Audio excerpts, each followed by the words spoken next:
Yo creo que tras la revolución, con todos los cambios que dieron lugar, gente como Maximino tendían a hacer mancuerna con una nueva generación de empresarios. Los viejos empresarios habían tenido sus vínculos con gobernadores del Porfiriato. Y los nuevos eran recién llegados, como los políticos. Los políticos también eran recién llegados, eran arribistas, se puede decir. Y entonces gente como Jenkins, que era un expatriado, también los libaneses. Otro empresario muy importante en el círculo de Jenkins era Miguel Abel. Y yo no he estudiado los demás estados en ese sentido, pero yo apostaría que podemos encontrar casos parecidos. Si este es el caso, la transformación más importante ha sido una fragmentación de esa base de apoyo. Gobernadores como Javier Duarte, como Rafael Moreno Valle y otros gobernadores recientes han fomentado bases de apoyo amplios entre la iniciativa privada local. No todos, pero un número significante de empresarios.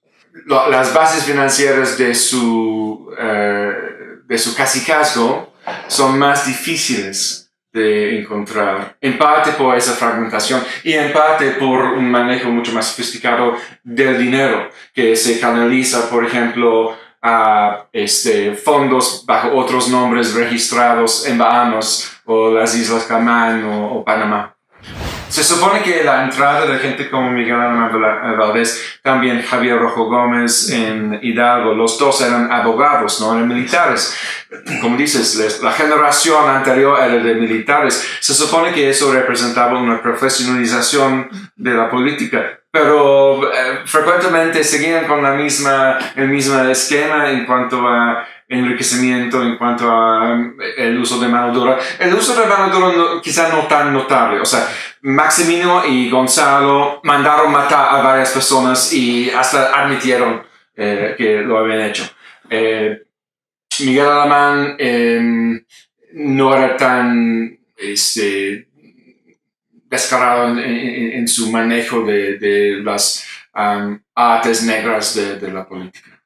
Una de las citas con que abrimos la introducción es una declaración de Rubén Figueroa de Guerrero, que dijo en una entrevista con Proceso, lo dijo: mi deseo es morir con un brasier en los ojos y una pantaleta en el corazón. Y ese tipo de declaración, que es muy típico, de hecho, de esos gobernadores machistas. Maximino soltaba frases parecidas, Gonzalo N. Santos también. Es parte de la cultura del gobernador.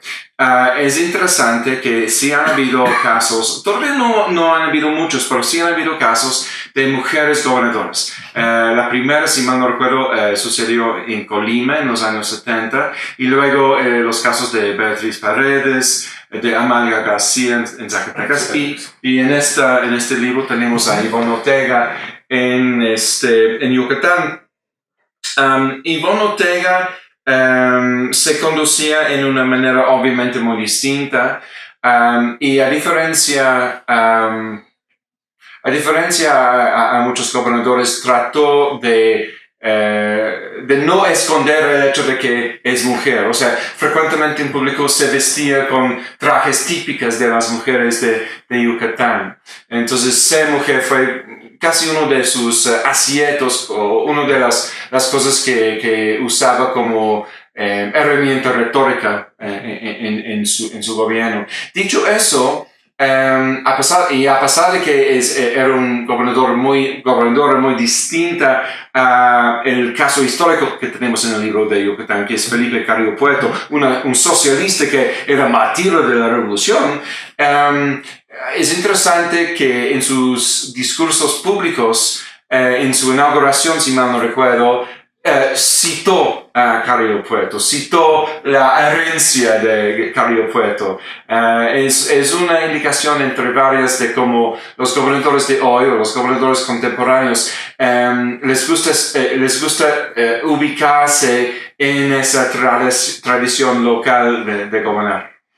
Y de manera muy importante el papel de Karime Macías en el perfil de Duarte. Esa es una figura que no aparece en ningún otro perfil, que es el de el poder detrás del poder, de alguien que decides era el papel que desempeñaba Marta Sagún en el gobierno de Fox. Sí. Y ha habido algunas mujeres que han desempeñado en la política mexicana este papel de ser quienes manejan en última instancia algunas entrañas de las decisiones del presidente o del gobernador, y en el caso de Javier Duarte queda muy muy claro el papel de Karime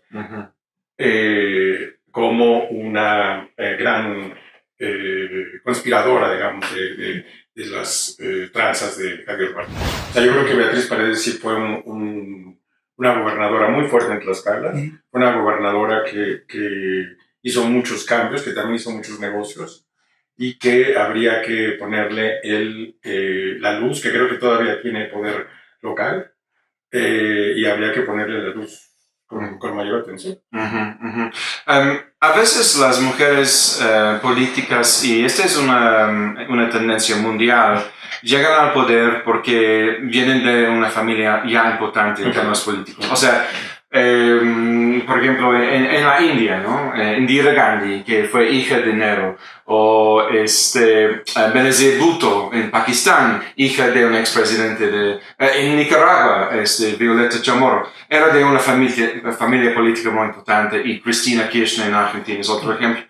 En el caso de Ivonne Ortega, ella venía de una familia política en el sentido de que un tío era gobernador, Víctor Severa, y por eso lo tenemos en el perfil. Tenemos a Víctor y luego a Ivonne. Lo interesante es que eso fue una relación un poco difícil. Yo creo que Víctor le ayudaba con renuencia.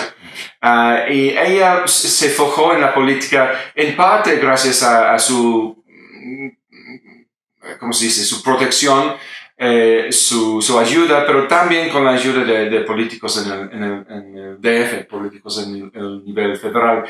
Ahora tenemos otro caso, muy posiblemente en el estado de Puebla, donde uno de las fuertes contrincantes para el gobernador es Marta Erika, esposa de Rafael Moreno Valle. Y el sentido común en Puebla es que va a ser otra títere de Moreno Valle, como ha sido Tony Gali, que ha sido gobernador durante los 2 años, digamos, interinos entre el final del sexenio de Moreno Valle y el inicio del que viene.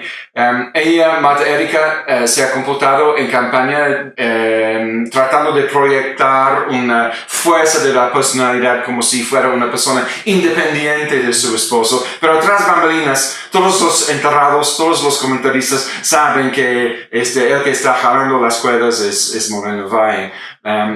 Lo que estamos viendo, atestiguando, es la construcción de un nuevo cacicazgo poblano, que igual como el de Maximino va a tener importantes implicaciones a nivel federal. Uno de los productos del cacicazgo avilacamachista en Puebla era Gustavo Díaz Ordaz, que empezó en el gabinete de Maximino, y en Puebla ahora parece que este cacicazgo va a funcionar como plataforma, baluarte, para que Moreno Valle pueda lanzarse de nuevo como candidato para la presidencia en el 2024.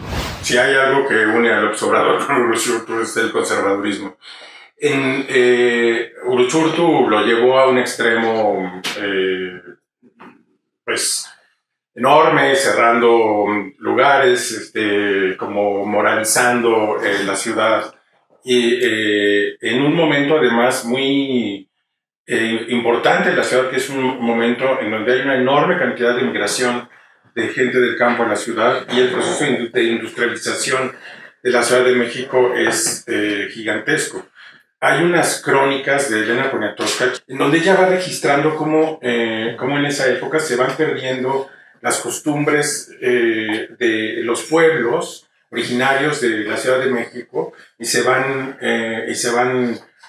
van siendo como imbuidas por la industrialización, y la persona que estaba al frente de ese proceso era el propio Uruchurtu, que además tenía cierta política sobre la moralización. La ciudad del nombre conservador, el nombre del norte. López Obrador no ejerció esa mano de hierro sobre la vida nocturna en la ciudad, pero sin duda es un hombre desinteresado por los asuntos de la política del cuerpo, como le llamamos. O sea, no le interesan mucho los derechos reproductivos, no le interesan para nada específicamente los derechos de las minorías. Es una persona que piensa que ambas derechos se tienen que someter a consulta, y eso lo ha enfrentado contra cierta lógica de la izquierda internacional, que normalmente adopta estas dos banderas como parte de su lógica y de su programa de gobierno. Por otro lado, López Obrador, a diferencia de Uruchurtu, no es un personaje, o no era un personaje del sistema, sino en el caso de la Ciudad de México, desde su, vamos a ponerlo así, desde su independencia del poder central, desde su camino hacia una vida un poco más independiente, ha sido una ciudad opositora. El otro día un extranjero me preguntaba por qué pensaba que la Ciudad de México era una ciudad más, opositora o más de izquierda. Y acababa de leer el capítulo de Uruchurtu y no tenía una buena respuesta, solamente que pienso que esta ciudad se concentra una mayor cantidad de riqueza y educación, y eso hace tal vez que la gente hay más universidades, en fin, hay más vida cultural y estudiantil.